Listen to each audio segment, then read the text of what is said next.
what's up? This is me, Rameen Ali, and today in this video we'll be studying dependent and independent clauses. What are they, how we use them in sentences, and their explanation, including with the example. So, first of all, independent clause, what is it? It is a group of words that contains a verb, a subject, but it does not express a complete thought. Means it will be an incomplete sentence. You will not understand what it's trying to express and what is the meaning of that sentence.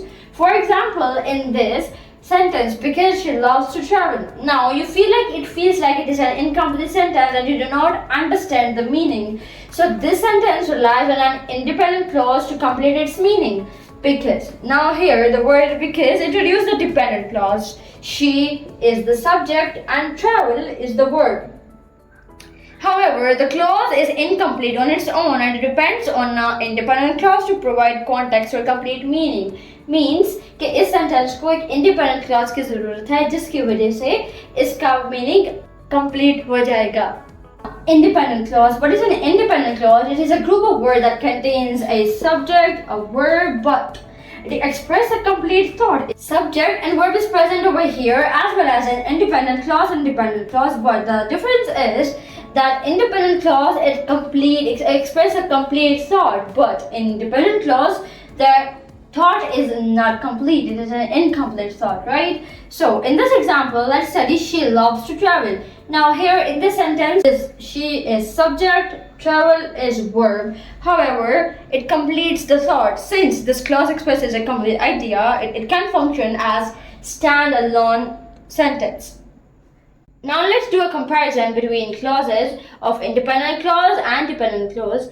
Dependent clause is known as a subordinate clause as well, and in comparison, dependent clauses cannot stand as a sentence because they do not express a complete thoughts. They rely on independent clauses to form complete sentence and provide context or additional information. In case, like if this sentence wants to be a complete sentence and I want this sentence to express a complete thought, so it needs to rely on the independent clause to express the full meaning, full complete thought of that sentence, right? And it cannot also stand alone on its own. Whereas in independent clause, it can stand alone as it expresses the complete thoughts and they're grammatically also complete. As you can see, she loves to travel. There is subject, there is object, there is verb. So it is grammatically also complete sentence, whereas this is not. So this is the comparison between dependent clauses and independent clauses. Now let's come on their usage, how they're used in sentences. So dependent clauses are often used to subordinate or to provide details such as reason, condition or contrast, and they can also used to provide the detail of the time as well. So they are also used to support information to the independent clauses often, and understanding the distinction between dependent and independent clauses is essential. Now coming towards independent clauses. So independent clauses are the building blocks and they function independently, forming simple sentences or combining with other independent clauses to create complex sentences. So now you need to understand what are complex sentences. So two independent clauses will create a complex sentence. Now you need to understand what is a complex sentence. So a complex sentence is a sentence that contains one independent clause and at least one dependent clause. Mean एक independent clause होगा उसके अंदर और एक dependent clause होगा एक complex sentence के अंदर, और वो ज़्यादा इंफॉर्मेशन प्रोवाइड करता है. Like it provides you with more information and to certain and or to context the main idea expressed in that independent clause. So in short, dependent clause can be used to provide details and to subordinate other sentences, while independent are the building blocks of the sentences and they can also function dependently. And they also combine with the independent clauses to create more complex sentences in a way which provide more details and which provide more information on a specific context on a specific topic, right?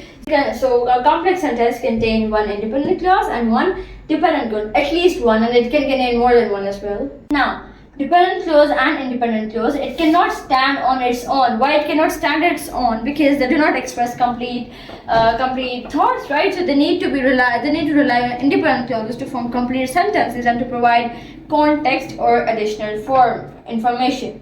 So they are incomplete thoughts, they have to rely on independent clauses. So when they will rely on the independent clauses, they will provide with extra or additional information, right? And they can also not stand on its own.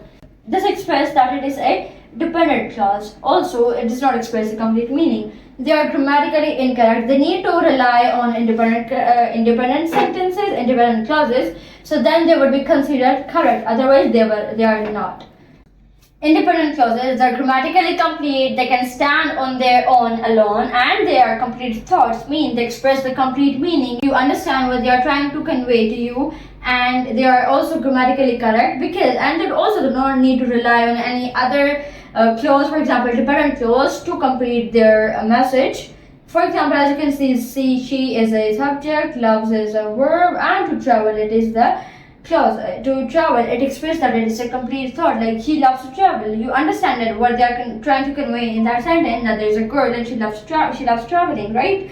So it is grammatically complete, it can stand on its own, do not need to rely on any other sentence, and they have complete thoughts.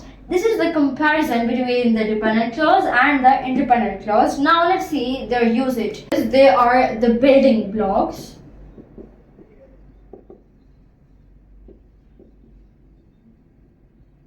They are the building blocks of the sentences, and they can function independently, and now they can also form simple sentences, or they can also combine with another independent clause to form complex sentences. Now you need to understand what complex sentences are.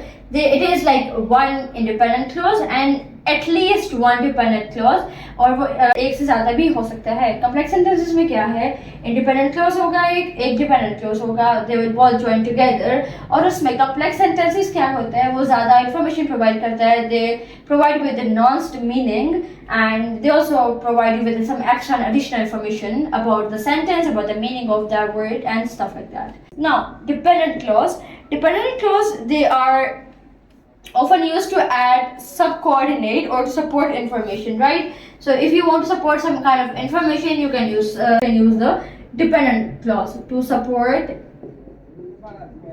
information, or also to subordinate. Now, which is standing on its own, as you can see, she loves to travel, and the comparison between because she loves to travel. So in this video we studied the usage of independent and dependent clauses, their examples, their definitions, and their explanations. Also the comparison between the dependent clause and the independent clauses. I hope you liked the video. If you are new to my channel, subscribe my YouTube channel, and also press the bell icon. Make sure you like the video and give it a big thumbs up.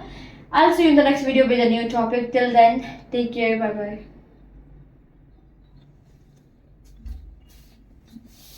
They also provide details such as details of time, details of some kind of reasons, like why it didn't happen. They also give the details of some contrast things, and also the conditions. So they are used to support information, to subordinate the sentences, to give you the detail of the time, the reason, the contrast, or the condition. So this was about the dependent clauses and the independent clauses. I hope you understand. Independent clause, there is subject, there is verb, but the thing is that it is an incomplete thought.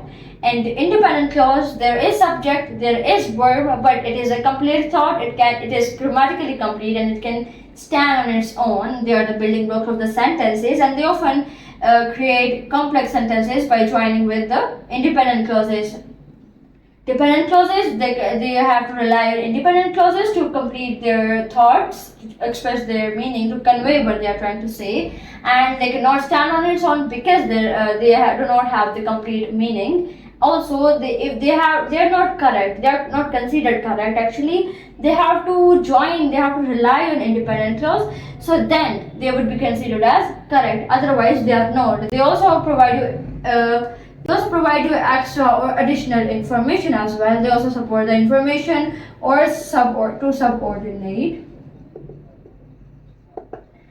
This is the example of dependent clause, as you can see, because it expresses that it is a dependent clause. Sentences like this you can also see by sentences which include words like because and others. You can see that it is a dependent clause, And this is the example of independent clause in which is standing on its own. As you can see, she loves to travel, and the comparison between because she loves to travel. So in this video we studied the usage of independent and dependent clauses, their examples, their definitions and their explanations, also the comparison between the dependent clause and the independent clauses. I hope you liked the video. If you are new to my channel, subscribe my YouTube channel and also press the bell icon. Make sure you give it a big thumbs up.